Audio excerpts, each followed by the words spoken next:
infrared satellite loop. And well, good morning, everybody. This is Tim, as you know, and it's 4:30 in the morning, and I'm recording this, and we have the infrared satellite loop. Um, and as you know, or maybe you don't. If you don't know, I'll explain it. We have the higher colder cloud tops on this are denoted by the stronger, let's just say, brighter colors. So you have dark brown here, black, denoting the highest, coldest cloud tops, and that's where the most convection is firing off. So you can see out in the tropics here, we have different areas of interest, and nothing eminent right now. Maybe something bubbling up here in the extreme along the intertropical convergence zone. And just for informational purposes, the intertropical convergence zone is where there are trade winds blowing this way and upward like that. Then you have trade winds on the southern hemisphere, kind of going like this. I know it's weird, and the southern hemisphere moves the other way. This isn't quite, wherever the 0 degree latitude is. Get the general idea. And because of Coriolis, once you get to about Coriolis force, is just the apparent motion of a system generated by the spin of the Earth. So you throw a rock this way or shoot a rocket this way, as the Earth moves underneath it, the apparent motion will be curved. So, but because of the equator, uh, that bounces out. And so you throw a rock or shoot a rocket this way. Of course, the Earth is still spinning, and it'll, if you shoot it straight up in the air high enough, it'll land in a different spot, unless you account for the spin of the Earth, of course. Interesting thought process. But anyway, that's intertropical convergence zone. Kind of went off on a tangent there. That's where we see a lot of convection bubble up this time of year, and tropical waves can get in there, and then sometimes you get a low pressure that develops off of there. Anyway, we have a large complex of storms from the MCS that move through South Dakota, Minnesota, Nebraska. Yesterday continues to move eastward, weakening with time, but still looks pretty strong there. Not as strong as it was, but still doing a lot right now. You have what looks like a high pressure just off the coast here, and you can see the push coming from the north here that's going to bring cooler weather to the good portion of the eastern U.S. That could be, you can look at it a different way here from the mid-level water vapor loop. The MCS, with its attendant moisture moving through the flow here.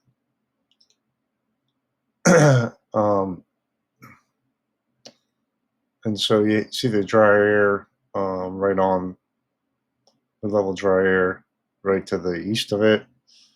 Very dry air out here in the south central Atlantic Ocean, with a lot of moisture pushing off a fair amount of moisture pushing off the coast of Africa, which may give our tropics a chance to ramp up a little bit. So when you have dry air in the mid levels in the tropics, it's not good for tropical development. But in the mid latitudes, It helps. Well, there's not too much of it helps with severe weather chances. So I'll be moving on to the mid-level analysis and talking about the upcoming cool down for the weekend for the eastern part of the U.S.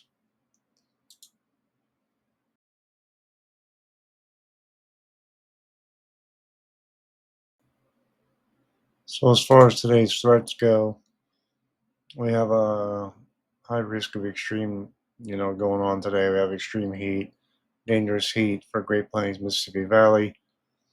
Feel like temperatures widespread of 110 to 115 expected today. It's very threatening heat again today. Heavy rain and thunderstorms are possible along the edge of the heat dome, which is the northern plains of Great Lakes and along the Gulf Coast. And of lesser concern is a slight risk for severe storms, the northern plains, upper Mississippi Valley, damaging winds and hail possible. And of course, for Warner Robins, I'm going to go over the local forecast in a minute, but could have some storms today. A high 94. Feel like 106 today, so not quite as hot as yesterday, but still pretty darn hot. As far as the local forecast for the next 7 days or so, going to be hot today, 96.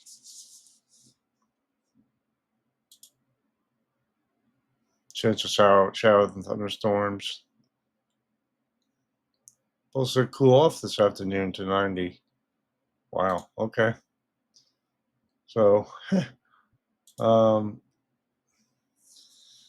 looks like there's a higher chance of thunderstorms tonight, which would be nice to get some rain. Although the humidity will be increasing, of course, when that happens. But we get down to 75 Tuesday night. Tonight, Wednesday again, high 94.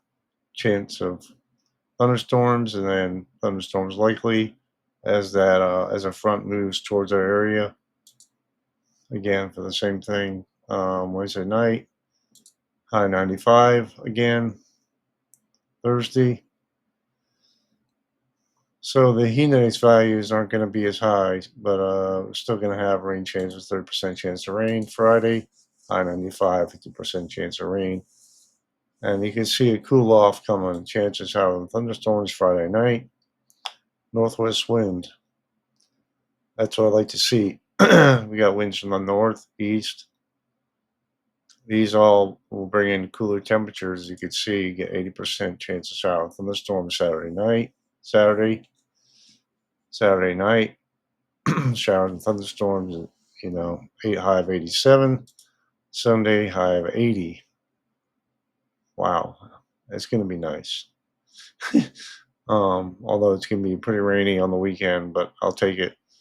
And Sunday night, low of 69. Monday, high 83. So quite unsettled towards the end of the period, but cooling off. So that's good news.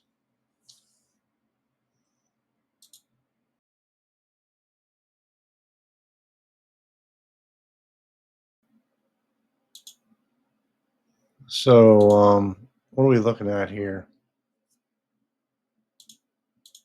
What we're looking at is 850 millibar temperature anomaly. 850 millibars is um, a relatively good representation of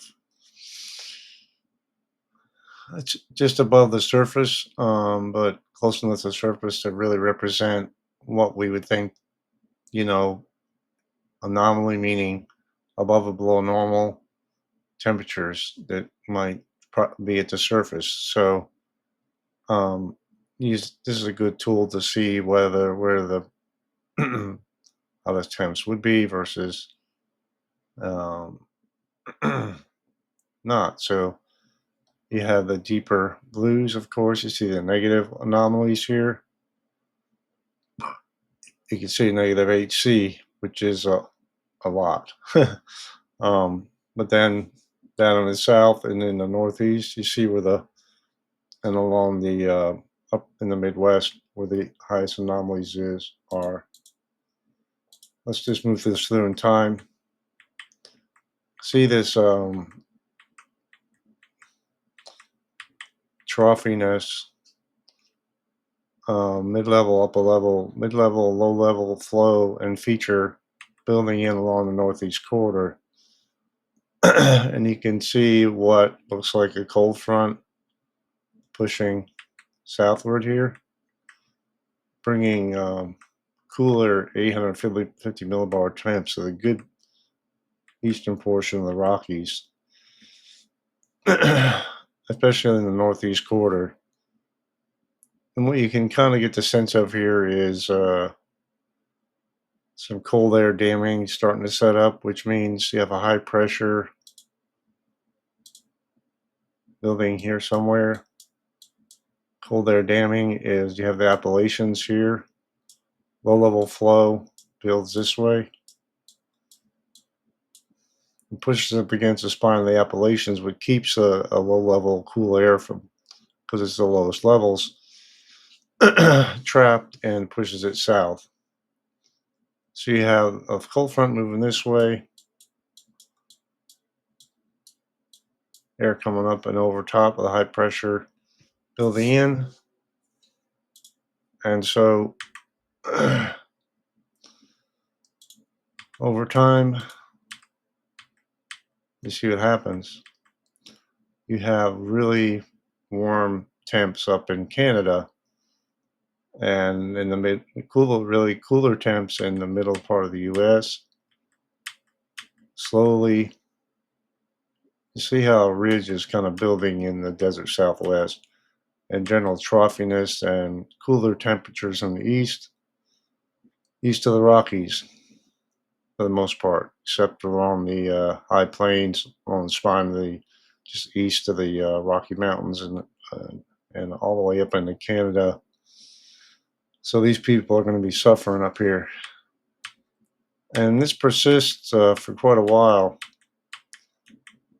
going through Tuesday. Of course, it starts to warm up.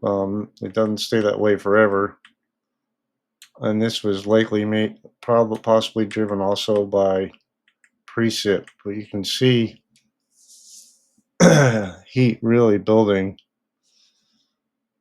all the way up into Canada. My goodness, that's that troughiness. I say troughiness, just a lower pressure moves out. You can see what happens here. The heat moves east, anomaly, and you have another cooler push later on the period. What looks like a tropical system here off the Pacific, uh, eastern Pacific coast. That's really cool. If that really comes to pass, and that's the 11th, which is 10 days from now, that's going to be a serious push for the Northeast and possibly bring severe weather. We'll just have to see how that plays out. But going back to the short term here, you can see what I'm talking about. So generally speaking, next 3 or 4 days it's going to be hot and it's going to cool off for the weekend, stay cooler for a while for a good portion of the east of the Rockies, and then start to warm up in the Midwest and push eastward again, and possibly towards the end of the period, another cold front pushing through the Northeast.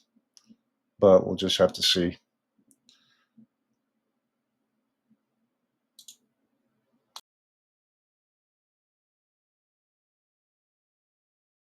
As far as current hazards go, we this is valid today at 4 in the morning. We have a large area of heat advisories. Excuse me.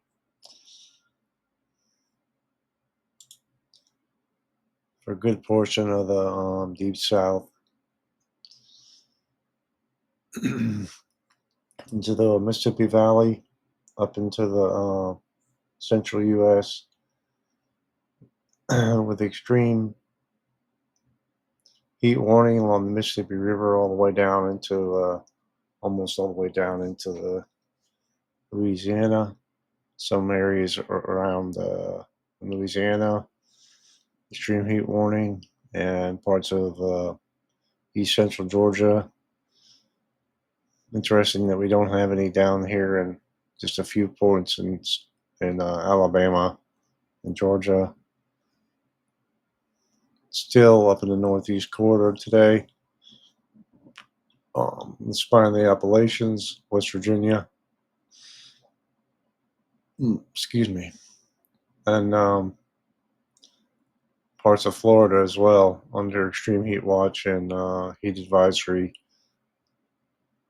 with severe thunderstorm watch to the north here where the complex of storms is moving through today with a MCS and attendant MCV flood watch and the and flash flood warnings in New Mexico.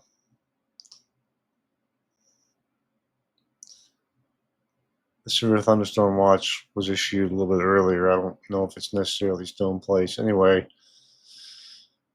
flood warning up here in the border of Idaho and I'm drawing a blank. Anyway, on the border there. And red flag warning, these areas. So, I mean, again, today, the main theme is heat. And from what I read, Macon set a new record yesterday for high temperature was 102 yesterday. And that, let me check back here with that. Since 1952. So that's like 70 years, over 70-year record was held. It was broken yesterday. So you know it was hot when it breaks a record like that. So next I'm going to go over the severe weather event from yesterday. Also talk about the heat some more and what's going to happen over the coming days and the cool down that is expected. Also talk about excessive rainfall chances in the coming days, where that's going to set up overall pattern, and briefly talk about the tropics as well. Mindful that the Pacific is really active right now, although it's not going to affect land as of right now. Even Hawaii or anything like that, all out in the ocean. So, that being said, we just want to look real quick. I'll show you this is the overlay of the radar here.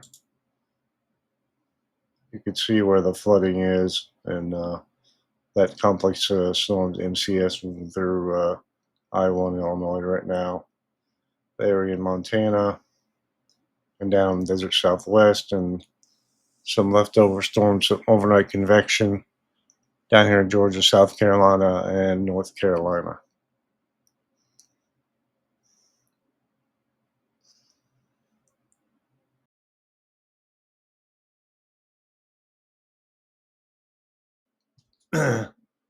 It's going to be quieter than it's been the past couple of days, I think, for today. The outlook, slight risk for Nebraska, Iowa, Wyoming, marginal risk around the Yet, a marginal risk at the far northern tier in North Dakota. This is driven mostly by wind risk with severe 15% slight risk with a smaller 10% hatch, which is 60 knots or greater than 25 miles of a point, and then a larger 5% risk surrounding it. Hail risk further to the west with 5% risk surrounding it off. This is mostly off the, probably propagating off the mountains or hill country out here, and maybe along the northern tier of North Dakota related to a short wave moving through that flow. Tornado risk is less than 2% today, which is good news. Day two doesn't have a tornado risk either, and we have marginal risk along the front range of the Rockies again, the hill country, Montana, Wyoming, the South Dakota, Nebraska, large general thunderstorm, and this marginal risk is likely due to convection along the front driven by wind. 5% wind risk. Hail, possible Massachusetts, Connecticut, parts of New York, Vermont, uh, New Hampshire, parts of Maine, and of course along the front range of the Rockies. And we go to day three, categorical. Right now, the SPC doesn't have any areas outlined for severe weather, although they'll probably outline some area, probably along the mid-Atlantic somewhere in the coming days, or along the front range of the Rockies. Um, as these systems and their threats become more apparent, but for now, general thunderstorm risk. So that's good news. As far as excessive rainfall, let's take a look for day one. We have a slight risk going into Mexico, marginal risk stretching up into Colorado, parts of Wyoming, Montana, South Dakota, Nebraska, Iowa, with a slight risk in the middle of all that. And excessive rainfall, marginal risk in Georgia, South Carolina, parts of North Carolina. We saw some convection yesterday, which was a little bit of a surprise that moved through the area down here. So we'll see what happens today. Of course, we have the area where a frontal may be setting up, or a boundary, and you have a slight risk in the middle of it.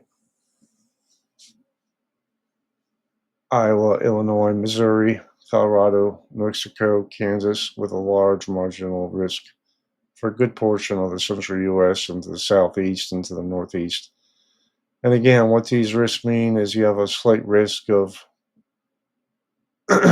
of rainfall exceeding flash flood excessive rainfall guidance within 25 miles of a point. Day three,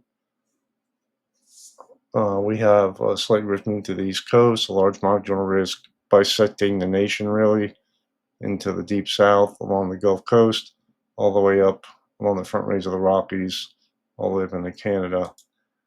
Go day 4 and 5. The slight risk shifts further south, North Carolina, South Carolina, and that's likely due to the um, a boundary setting up here again. Day 5, we have a slight risk moving into Georgia, South Carolina, and this is a little bit concerning given the um, 5 days out. Having a slight risk already. We might see some upgrades as we get closer to this, so we'll just have to keep an eye on that. Then next, I'm going to go over briefly the tropics and what my thoughts are on that in the coming days.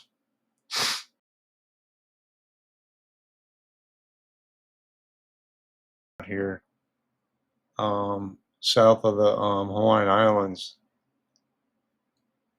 it really is intensified overnight, and given the lack of activity in the Atlantic, I thought I'd go over the Pacific today, and I'll highlight the Atlantic in future outlooks. It looks like maybe the eye might be filling in a little bit. Maybe going through some kind of idle replacement cycle. I don't know. Let's see. Let's look through the water vapor here. Pretty impressive. And you'll have another tropical system to its east here. And you have other systems possibly developing. As far as intensity goes, let's take a look. Current intensity, 115 miles an hour. I think it may be stronger than that at this point, but still, it looks very impressive, doesn't it? I mean, the colder cloud tops in white around the eye. That's just pretty pretty impressive. Anyway, this is what's going on in the Pacific today. We have Hurricane Iona showing at 100 miles, 115. Tropical Storm Kelly is just very small to its northeast. Another possible system developed to its east. Then you have another one closer to the Pacific. Sorry, to Mexico. My brain is getting fried here. Further east, another one forming, possibly another one later on in the period in the next 7 days. It'd be pretty crazy. I don't know what the record is for amount of storms at one time in the East Pacific, but East Pacific has been really, really busy this year. Not something we've seen in recent years. And it may be due to the La Nina kind of abating some, going to neutral right now, which might be more favorable for tropical development. There's a lot of things that go into it, but that's just one factor. As far as the Atlantic goes, real quickly, still no cyclone activity expected in the next 7 days. So just going over through this real quick, I'll play this. You can see all the activity in the Pacific, especially around Hawaii. Crazy. And you have, uh, see these, this is the Google AI model plus the European models. They want to maybe, they've been hinting at something maybe developing in the Atlantic, but really so far there hasn't been any indication of anything really gaining a foothold here. And but if a boundary does set up along the Gulf Coast, we could potentially have something form in the future. But right now, nothing imminent, and we'll just keep you posted. Hope you all have a great day.